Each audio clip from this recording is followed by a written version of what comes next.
So hello and welcome versatile comedian. भाई बहन के बीच में ना लड़ाई होती है। लड़ाई कैसी वाली? बड़े हो जाओ तो ज़मीन वाली लड़ाई हो जाती है, बचपन में हो जाओ तो चॉकलेट वाली लड़ाई होती है।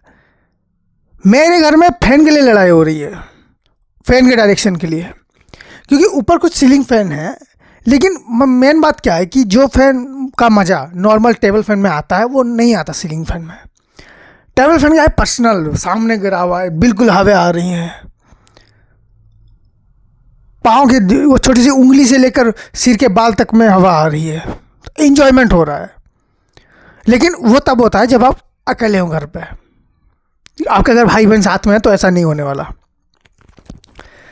तो ऐसे शुरुआत में हम घर में फ़ैन आया। फ़ैन आने के बाद क्या हुआ कि हम लोग अब धीरे धीरे माइंडसेट बनने लगा कि हमें इस फ़ैन में नहीं रहना, हमें छोटे वाला फ़ैन चाहिए, सामने से रहे और हम लोग एंजॉय करें। मैं सोते टाइम फ़ैन लगा रहा हूँ, उठ रहा हूँ, मैं देख रहा हूँ फ़ैन है ही नहीं।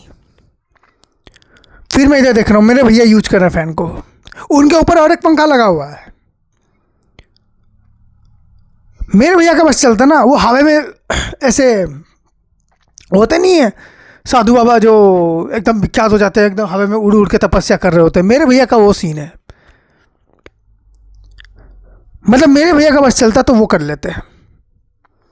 और मेरी बहन का बस चलता, वो एरोप्लेन के आगे बैठी होती। और खास करके ये सब प्रॉब्लम आती है गर्मी के दिन में। अब गर्मी के दिन में फ़ैन तो चाहिए ही। अब जैसे फ़ैन की बात आती है, धीरे धीरे एक चीज़ नोटिसेबल हो जाती है कि यार अब ऊपर के फ़ैन से ना धीरे धीरे हर किसी को चिढ़ मचने लगी है, क्योंकि हर किसी को हवा देता है और हमें चाहिए प्रायोरिटी, चाहे लाइफ में हो फ़ैन में हो। तो बस यही लड़ाई चल रही है। तो एक दिन क्या हुआ, हम लोग ऐसे मोड़ मार के, मतलब लड़ाई हो ही गई हमारी, और हमने फ़ैन को मोड़ मार के उसको तोड़ दिया। फ़ैन पहले ऐसा था, अब वो ऐसा हो गया है। तो पापा आए, पापा देख रहे हैं कि फ़ैन की तो हो गई काम, फ़ैन का काम हो गया है, अब इसमें करें क्या। तो पहले मेरे और मेरे भैया की कुटाई होती है और मेरी बहन को पड़ती है डांट। उनके हिसाब से ऐसा है कि क्या, मेरे देखो मेरा टैप रिकॉर्डर देखो, 20 साल से आज तक खरोच नहीं है इस पे। मैं जिस टीवी को लेके आया हूँ उसमें एक खरोच नहीं है। जब से तुम लोग पैदा हुए हो एक समान रहने नहीं देते। फिर पापा लेके गए उसको, फ़ैन को। अब हम लोग सब ठंडे हो चुके थे बिना फ़ैन के। हम लोगों ने ऊपर सीलिंग वाला फ़ैन चलाया और उसकी मज़े लेने लगे। फिर पापा दूसरे दिन ना दूसरा फ़ैन लेके आ गए।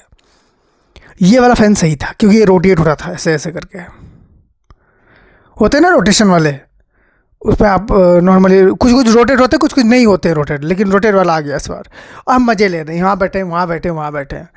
मज़े हमने सिर्फ 2 घंटे लिए हैं, क्योंकि तीसरे घंटे में हमें फील हो गया कि इसमें और उस ऊपर वाले फ़ैन में कोई फ़र्क नहीं है। प्रायोरिटी हमें मिली नहीं है। ऊपर वाला फ़ैन तो फिर भी ठीक है, लगातार हवा आती रहती है, इसमें तो कहीं वेट करना पड़ रहा है। मैंने चला दिया, मेरे तरफ हवा आया, अब मुझे 1.5 घंटा वेट कर रहा हूँ मैं। उधर जा रहा है धीरे धीरे, अब धीरे धीरे आ रहा है। उधर जा रहा है ना, 5 मिनट 10 मिनट रुक के आ रहा है, मेरी तरफ से फटाक से आ रहा है, बस आ रहा है जा रहा है फटाक से। मुझे वेट करना पड़ रहा है इस चक्कर में। फिर मैंने देखा कि ऐसे छोटे छोटे फ़ैन नहीं आते, छोटे छोटे वाले जिसमें आप पावर बैंक लगा के यूज़ कर सको, मैंने वो लेके आ गया। मैं वो लेके आ गया, वो चल रहा है बढ़िया से, बढ़िया से चल रहा था। फिर मेरे भैया ने और मेरी बहन ने देख लिया, इसको अकेले को एंजॉय तो हम करने नहीं देंगे। उसका भी सेम कारनामा हुआ। 2 दिन बाद वो डस्टबिन में पड़ा हुआ था।